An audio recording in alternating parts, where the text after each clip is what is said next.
আপনাকে স্পিকার বলে চুপ করতে বলে বা শব্দটা চেঞ্জ করতে বলে উইথড্র করতে বলে আপনি যে শব্দ ব্যবহার করেছেন। আমি আমার এই 5 বছরের বিধায়ক আমি যে হয়েছি পশ্চিমবঙ্গর বিধানসভাতে, আমি আজ অবধি কোনো আনপার্লামেন্টারি কথা আমি না বিধানসভার বাইরে না বিধানসভার ভেতরে ব্যবহার করি। আমি যে কথাগুলো আজকে বলেছি সেটা আমি উইথড্র করব না, কারণ কি আমি মনে করি আমি কোনো অন্যায় কথা বলিনি।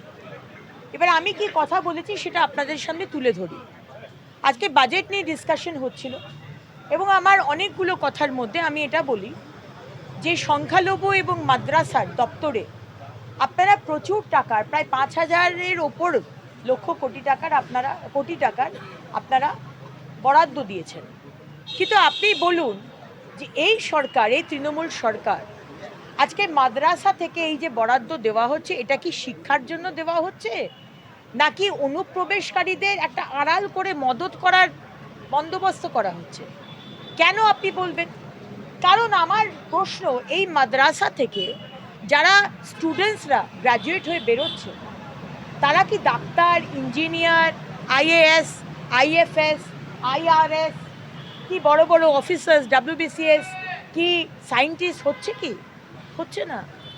কারণ কি এই সরকার এই সংখ্যালঘু সম্প্রদায়ের বাচ্চাদেরকে ভুল বুঝিয়ে নন সায়েন্টিফিক, নন মডার্ন এডুকেশন দিয়ে তাদেরকে ক্রিমিনাল বানাবার চেষ্টা করছেন। এটা তো সত্যি।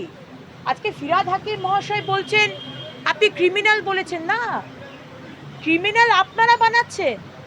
আপনার সরকার মমতা ব্যানার্জি, আপনারা ভোট ব্যাংকের জন্য, নিজস্ব পলিটিক্যাল এজেন্ডার জন্য আপনারা সংখ্যালঘু ভাই বোনকে মডার্ন এডুকেশন দিচ্ছেন না, তাদেরকে ইঞ্জিনিয়ার, ডাক্তার, আইএএস, আইএফএস বানাচ্ছেন না, তাদের হাতে বন্দুক দিচ্ছেন, বারুদ দিচ্ছেন, পিস্তল দিচ্ছেন, তাদেরকে ক্রিমিনাল তৈরি করছেন। এটা তো আমি কোনো ভুল বলিনি। উনি বলছেন, ফিরহাদ হাকিম মহাশয় বলছেন আপনি কি জানেন আপনারা বিতৃষ্ণা করেন মুসলমানদের? আপনি কি জানেন যে আমাদের স্বাধীনতার সংগ্রামে আমাদের কি অবদান? জানি ফিরহাদ হাকিম মহাশয়, আপনার মতো অতটা শিক্ষিত নই, কিন্তু কিছুটা শিক্ষা তো আছে। স্বাধীনতার সংগ্রামে সংখ্যালঘু ভাই বোনেদের কতটা অবদান আমরা জানি, আমরা গর্ববোধ করি। আজকে নেতাজি সুভাষচন্দ্র বোসের যে রাইট হ্যান্ড, তিনি একজন সংখ্যালঘু সম্প্রদায়ের মানুষ ছিলেন। কিন্তু ফিরহাদ হাকিম মহাশয়, আপনার দল, আপনার সরকার মুসলমানদের ভুল বোঝাচ্ছেন, তাদেরকে ব্যবহার করছেন, ভোট ব্যাংকের জন্য ব্যবহার করছেন, মাদ্রাসাতে নন সায়েন্টিফিক এডুকেশন। আপনাকে চ্যালেঞ্জ দিচ্ছি, আপনার সাহস থাকে ফিরহাদ হাকিম মহাশয়, আমি সংবাদ মাধ্যমে আপনাকে চ্যালেঞ্জ দিচ্ছি, এই 15 বছর পশ্চিমবঙ্গের মাদ্রাসায় কত doctor, engineer, IAS, IFS, IRS বেরিয়েছে তার তালিকা দিন। আর কতজন আপনার সম্প্রদায় থেকে কতজনকে আমরা ক্রিমিনাল বাপ্পি বানিয়েছেন আপনার সরকার, তার একটা তালিকা দিন। তাহলেই দুধ কা দুধ পানি কা পানি হয়ে যাবে যে আমি ভুল বলছি, আমার ডেটা ভুল বলছি। আমি যেটা বলছি বাংলার মানুষও তার সাথে একমত।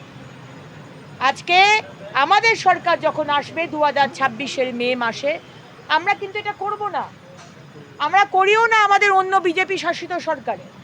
সবকা সাথ, সবকা বিকাশ, সবকা বিশ্বাস, সবকা প্রয়াস, সবাইকে নিয়ে কোনো ধর্মের রাজনীতি চলবে না। একটাই রাজনীতি, সেটা হচ্ছে আমার রাজ্যকে আর আমার দেশকে কি করে আগে নিয়ে যাওয়া যায়, তাতে যোগ্যতা অনুযায়ী যে যেটা পারবে, যার যেটা যোগ্যতা সেই দায়িত্ব পাবে এবং সেইভাবে রাজ্য এগিয়ে যাবে, দেশ এগিয়ে যাবে। এইটুকুই আমি বলেছি।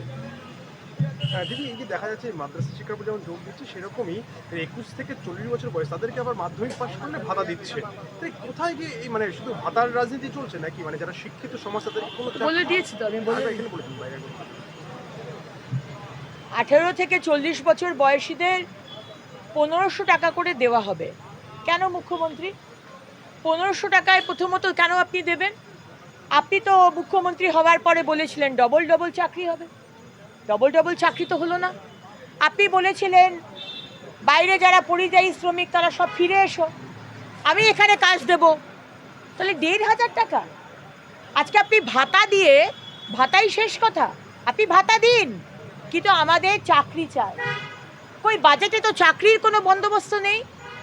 আমরা মাথা উঁচু করে বাঁচতে চাই, মর্যাদা চাই, সম্মান চাই, চাকরি চাই। ভাতা দিয়ে বাংলার মানুষকে দাবিয়ে রাখবেন না।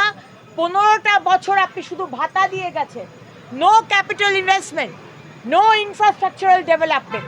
আমরা আপনার থেকে কিছু এক্সপেক্ট করি না। আজকে লক্ষ্মীর ভাণ্ডারের কথা বলছেন, লক্ষ্মীর ভাণ্ডার 500 টাকা বাড়িয়ে দিয়ে আমি 1500 টাকা করেছি। আজকে কন্যাশ্রী বলছেন, আজকে সবুজ সাথী বলছেন। আচ্ছা মুখ্যমন্ত্রী, আপনি বলুন তো, যদি আপনার কন্যাশ্রী সবুজ সাথী এতটাই যদি সাকসেসফুল হয়, যেটা আমি ভেতরে বলেছি, তাহলে why is West Bengal number 1 in school drop out?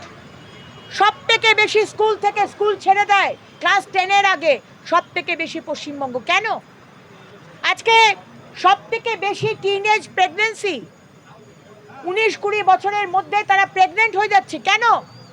সব থেকে we are number 1 in women trafficking. কেন? কারণ আপনারা শুধু ওই ভাতা দিয়ে মানুষকে বোকা বানাবার আরেকটা চেষ্টা, কিন্তু ভেতরে যে আসল 8,000 স্কুল বন্ধ। আপনি সবুজ সাথী সাইকেল দিলে বাচ্চারা যাবে কোথায়? স্কুল তো বন্ধ। তাই আপনার আর আপনার সরকারের থেকে কোনো এক্সপেকটেশন নেই।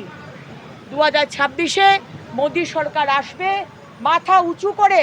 বাংলার মানুষ, কি হিন্দু, কি মুসলমান, কি খ্রিস্টান, কি শিখ, কি জৈন, বুদ্ধিস্ট, সবাই মাথা উঁচু করে বাঁচবে। আর উন্নয়নের জন্য কাজ হবে, ধর্মের জন্য নয়। দিদি আজ আবার স্বাস্থ্য ভবনে আশা করবেন।